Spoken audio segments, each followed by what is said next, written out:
İyi günler arkadaşlar. Kanalımıza hoş geldiniz. Yepyeni bir video ile karşınızdayım.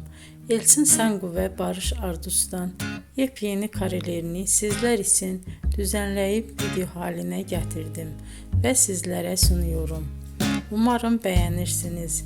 Elçin Sangu ve Barış Ardus Kiralık Aşk dizisinde birlikte rol almış ve herkes tarafından çok beğenilmiştiler.